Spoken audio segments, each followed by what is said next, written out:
अरे ये तो तेरे पापा है ना? अरे नहीं नहीं पागल है, वो मेरे पापा थोड़ी है। वो यहाँ पे कैसे आएंगे? ये तो कोई और है। चल चलते हैं। अरे ये देख तेरे पापा हैं, मैं मिल के आता हूँ इनसे। अरे यार फंसवा दिया पापा ने। अंकल नमस्ते। यहाँ क्या कर रहे हो आप? अरे वो पापा ना गाड़ी मैकेनिक को देने आए होंगे। वैसे भी थोड़ी दिक्कत चल रही थी गाड़ी में। हाँ बेटा। तुम्हारे कहने का मतलब है ये ऑडी तुम्हारी है? हाँ हमारी तो गाड़ी है ये। वाह यार, तुझे पता है ये मेरी फेवरेट कार है, पर एक बात का दुख है, तूने कभी बताया नहीं तेरे पास ऑडी है। यार ये तो ना हमने पिछले साल ही ली थी और ऐसे कोई बात ही नहीं हुई कि मैं तुम्हें बताऊं। चल कोई बात नहीं, भूल गए होगे बताना। वैसे काफ़ी मेंटेन करके रखी हुई है। अंकल आप एक बार अपनी गाड़ी की चाबी दिखा दो, मैं चला के देख लेता हूँ। चाबी कैसे देंगे पापा? चाबी तो दे ही नहीं सकते। चाबी तो मैकेनिक के पास है ना। पापा तो बस देखने आए थे कि गाड़ी ठीक हो गई या नहीं। और तू टेंशन क्यों ले रहे है? गाड़ी तो अपनी है ना। नेक्स्ट टाइम जब तू मेरे घर पे आएगा तब चला के देख लियो। क्यों पापा? ठीक है अंकल, कोई बात नहीं, नेक्स्ट टाइम चला लूँगा। अभी हम चलते हैं। नमस्ते अंकल। ठीक है बेटा, बाद में मिलते हैं। हाँ चल। अबे ओ, यहाँ पे खड़े होके बातें कर रहा है क्या? एक गाड़ी साफ नहीं हुई तुझसे? ये गाड़ी साफ करके जल्दी अंदर आ, अभी बहुत सारे काम बाकी है। हाँ सर, आता हूँ। ये कैसे बात कर रहा तू?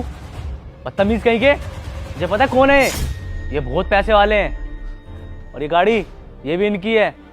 थोड़ी तमीज से बात कर इनसे। क्या बोला बे? ये गाड़ी इसकी है? हाँ बाइक खरीदने की औकात नहीं है, ऑडी को अपनी बता रहे हैं। नशे करके आ गए सुबह सुबह।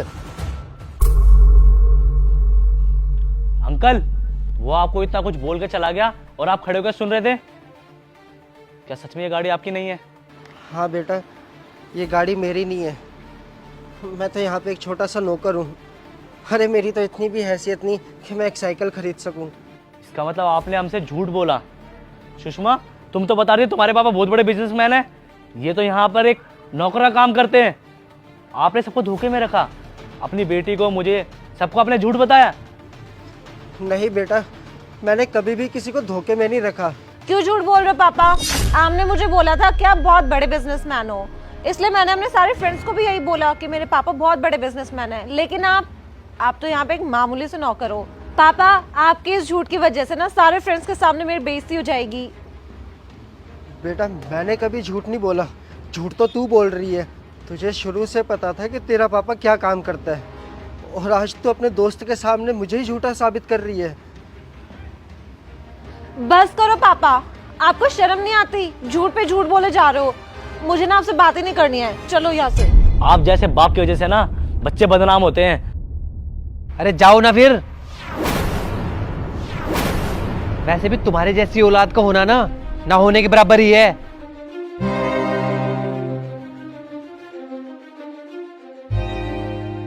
हाँ सही कहा तूने, इन्होंने तुझसे झूठ बोला था। और सबसे पहला झूठ ये था कि इन्होंने बोला कि मैं अपनी बेटी को ना कभी भी किसी भी चीज की कमी नहीं महसूस होने दूंगा, चाहे इनको कितनी भी मेहनत क्यों ना करनी पड़े। वैसे इन्होंने तुझसे बोला कब था कि ये बहुत अमीर हैं और तू अपने ही दोस्त के सामने इनको जलील कर रही है। मैं बताता हूँ सच क्या है।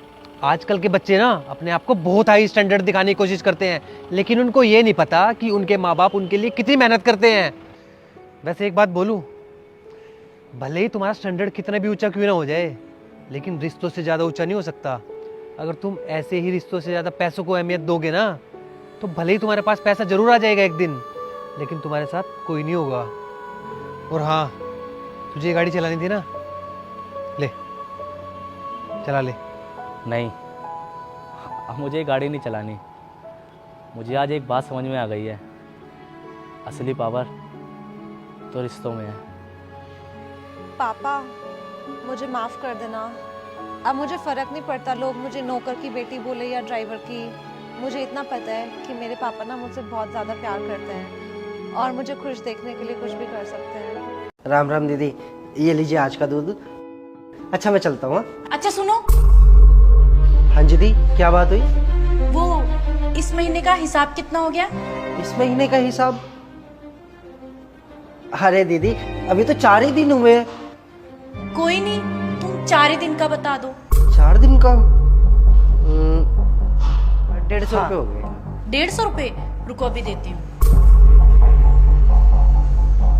ये लो। दीदी एक बात पूछूं? वैसे दूध का हिसाब तो महीने के आखिर में होता है, तो आपने इतनी जल्दी क्यों ये हिसाब करवा दिया? हाँ मुझे पता है हमारा हिसाब महीने के एंड में होता है, लेकिन अब से मैं तुझसे दूध नहीं लूंगी, इसलिए मैं तुम्हारा हिसाब कर रही हूँ। क्या बात दीदी, मुझसे कोई गलती हो गई है क्या? या अगर कोई और दूध वाला आपको कम पैसों में दे रहा है तो आप मुझे उतने पैसे ही दे देना। दीदी मैं तो इतने सालों से आपको दूध दे रहा हूँ, प्लीज़ आप ऐसे मत करो, एकदम से दूध मत बंद कीजिए, नहीं तो।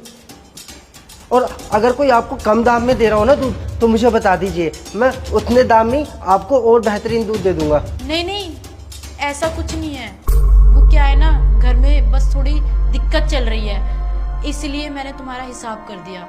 क्या घर में कोई दिक्कत चल रही है? अगर कोई ऐसी बात हो तो आप मुझे बता दो।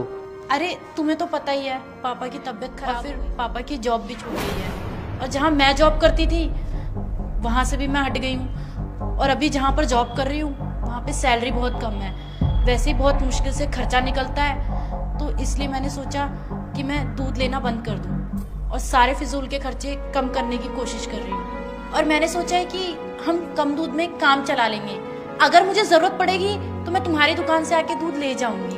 अरे दीदी आप दूध लेते रहिए, दूध लेना बंद मत कीजिए, पर वैसे भी दिक्कत परेशानी तो हर घर में चलती रहती है, उस चीज़ की आप टेंशन मत लो। बाकी जब आपके पास पैसे हो आप तब दे देना, और अगर नहीं दे पाओगे तो कोई बात नहीं, उस चीज़ की आप टेंशन मत लो। अगर मुसीबत में इंसान ही इंसान के काम नहीं आएगा तो और कौन आएगा? अरे नहीं नहीं, तुमने बोल दिया मेरे लिए उतना ही काफ़ी है, इसलिए तुम मेरी बात को समझो और तुम जाओ। जैसे आपकी मर्जी। अच्छा मैं चलता हूँ।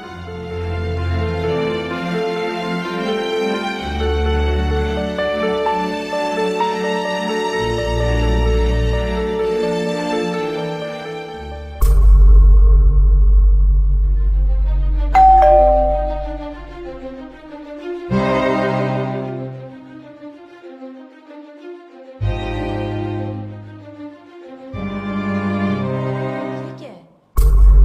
किसने दिया है ये?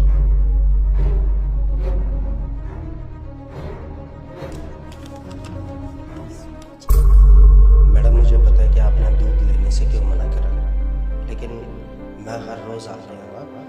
और हाँ हाँ, आप इसको कर्जा मत समझना, बाकी जब आपके पास पैसे हो तब आप मुझे दे देना, और अगर नहीं भी हो तो कोई बात नहीं, परेशानियाँ तो सबके साथ होती हैं, और आप उस चीज़ की फिक्र मत कीजिए।